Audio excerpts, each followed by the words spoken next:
Good morning and welcome to Las Vegas Pitch Presents. I'm here with a good friend of mine, Bryce Davis. What's you up? ready to go? How are you? From Hawaii to Las Vegas. We're going to have a fun discussion today. You're with Remax Legacy. Yes. Tell me how you actually got to Vegas. Like you from Hawaii. I love the shirt. You got to love the shirt. I love the authentic. I love your haircut, by the way, too. It's easy, yeah. It's very It's easy. low maintenance for sure. So how did you get from Hawaii to Vegas? So I was originally born in Ogden, Utah, but my family moved around. I ended up on Maui when I was about 4 years old, and then I moved to Oahu when I was 21. Spent 16 years there, and what was going on is my oldest started getting into golf. Forrest, yeah. So man, that guy's Forrest, good. He's a stick and a wrestler too. And a wrestler, wrestles. yeah. And then my other son, who's really good at wrestling and jiu-jitsu, football. We decided to make the jump for them. Hawaii, we were traveling nonstop for tournaments, everything else, and so we decided to make the jump for to Las Vegas for business and to help my kids out. So that's why we're here. And you're here now. Were you in Hawaii because of the military?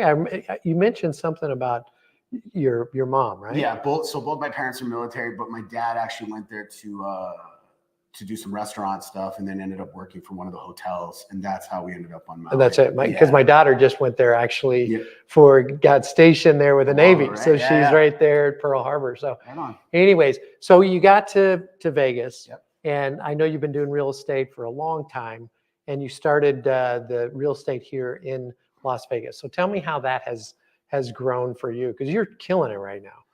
It's been really good. So I was doing a little bit of it in Hawaii.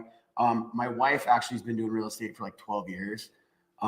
She got me into it, and she's like, I had businesses before, and so I was really good with people. And she's like, why don't you try real estate? And I was like, And then I tried it, and I was like, oh, I got hooked, and I'm just addicted to it. And so it's just helping people out. I love helping people out, and especially first-time home buyers. That's been my big thing out here. I've been doing it out here for going on my third year, and it's just been absolutely phenomenal. Well, the thing that I love about you is your authenticity. I mean, what you see is what you get with Bryce. You're not going to sugarcoat it, but you're going to also just make sure that you help people and you build those relationships, which are so imperative in regards to getting deals done and finding the right homes for people. So we were talking a little bit earlier before we went on. We were talking about renters, and renters, we definitely feel their pain because it's hard right now. Rents are a little bit low, and at the same time, values are going up. Yeah. Mortgage rates are pretty high. What do you say to the renters in regards to having that empathy for them? I've been there. I rented for a long time before we bought our first house. Actually, bought our first house in Hawaii, and then we were able to buy one here. But I would say it's hard. Try and make the best financial decisions possible. If you have to rent. If you really want to buy a house, put in the sacrifice, put in the work, keep the bills low, keep everything low, save if you can, get the down payment, and look for programs like FHA. Look for things like that where the down payment's a little bit lower, and you can get into a house, because why pay someone else's mortgage when you can pay your own? Yeah. And what are you hearing from them? Are they like, gosh, I'm going to save up and try and get to that point where I have enough money saved, or I don't want to make the leap from my rental right now to a higher mortgage payment? What are some of the sacrifices you're seeing people take? A lot of people are kind of scared to make the jump. And I like I said, I completely understand with how things have been, with rates coming down and things of that nature. I think that, I think people are starting to save.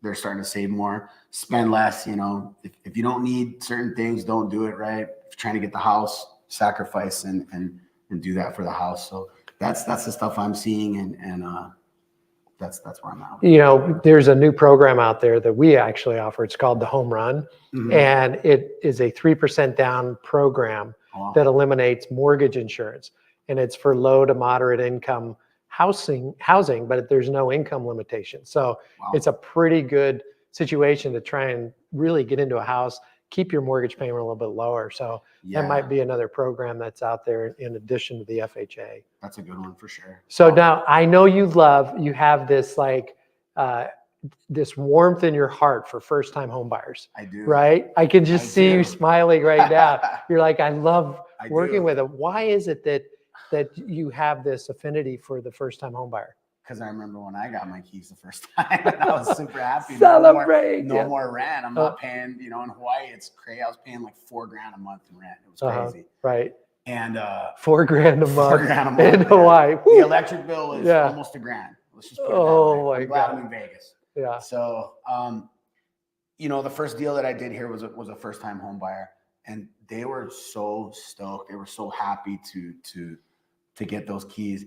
And that feeling of just, knowing that they're comfortable, they're paying, the same amount they're paying in rent, and now it's theirs.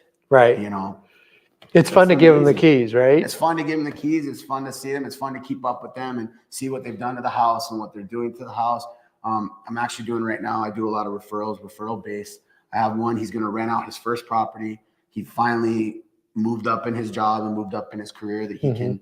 He's getting a second house, and we actually got him in escrow a couple weeks ago, and we're getting ready to close on him, and he's just so happy, So that's so awesome. Yeah. So, some of the challenges for first-time home buyers, what do you see are some of the biggest challenges for them? Down payment is one. That's a big one. Even with the 3.5%, rates being the way they were was really challenging. Brutal. But like I tell people, they're starting to come down. They've come down over 1% in the last 60 days. Yeah, they were in the 8s, and now they're in the low 6s now? Yeah, they're mid 6s. Yeah. Mid to high 6s. Well, on FHA, it's low 6s. It is, yeah.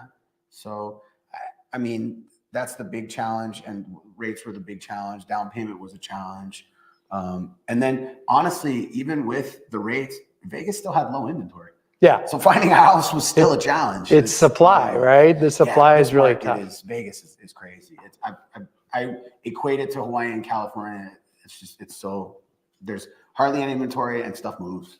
So understanding that sometimes the challenge is the affordable payment. Certainly you have the challenge of saving for down payment, getting that money. Sometimes there's opportunities that people may have with the 401k or an IRA. They may be able to have some gift funds from a family member, that type of thing. But what about new homes? How does that kind of factor in for a first-time home buyer that may be considering buying a home? Are new homes, a good opportunity to get into for home buyers right now? New homes are good because they're just giving. The new homes, they build so much and they do so much that they're able to do programs. I just did one the other day, put one in escrow up in a place called Cadence, and they did, FHA was 4.9%, and they gave $6,500 in closing costs, which is like, how do you compete with that? Right? Well, it's awesome, and again, those builders, they have their own mortgage companies, and they understand their goal is to sell a home, right? And they have to understand what the situation is with home buyers right now. And sometimes it's monthly payment. And so they're buying down the interest rate on behalf of that home buyer, which is now making that mortgage payment a little bit more affordable. Yeah. And I mean, they're giving, 10-year, some are giving, 10-year structural, limited structural. They're giving, 1 year on things inside the house, so with appliances and everything else. So it's hard not to. And you got to kind of look at that. And they're also paying for some of the closing costs on top of it, right? So we talk about the challenges of actually saving money, because there's two things, right? Two things to the mortgage or to buy a house. One, you have to have the down payment, and two, you have to have closing costs. Yes. A lot of people go, I have enough money for down payment, but not the closing costs. And so that's where a builder sometimes can really step in. It is. The flip side of the coin, though, as someone that has a new build and bought a new build, is sometimes corners get cut. So, you have to kind of get in there and look at everything and make sure that your realtor's on it. And I'd say that with the new build too, is they want you to come in and sign up and do it through them. But if you have a realtor, have them come in and help you and make sure that everything with the contracts are good. Make sure everything's good with the builder and that, you can have them do the work for you. And I would imagine go through the walkthroughs very specifically Yes. to make sure behind the walls are just as good Big so that rolls they of put it tape. in, right? Big rolls of tape so you can tape it Yeah. like I did, So Yeah. I'd say that. So I'm going to go with last words here, Bryce. Sure. So if you are a first-time home buyer, what would you recommend a first-time home buyer do in order to get prepared to purchase a home now? What would be the steps involved to get prepared for a first-time home buyer? I'd say the first thing is it's never a bad time to buy a home. That's the first thing I'd say. The second thing is save. Don't spend recklessly if you don't need to, I think would be the next one. And just make good financial decisions. If you can do those things and work hard, save up a little bit and do those things, you can get a home. It's and of possible. course, get great representation. Yeah, get a good realtor. When you get out there, so that they're looking back, and text you not 3 days later. So there's that. 3 days later. There's Exactly. So, well, Bryce, thanks for joining us today. Absolutely. Good stuff. Looking forward to seeing you again soon. Sure. Thank We'll you. see you. Bye, everybody. Thanks Bye. for joining.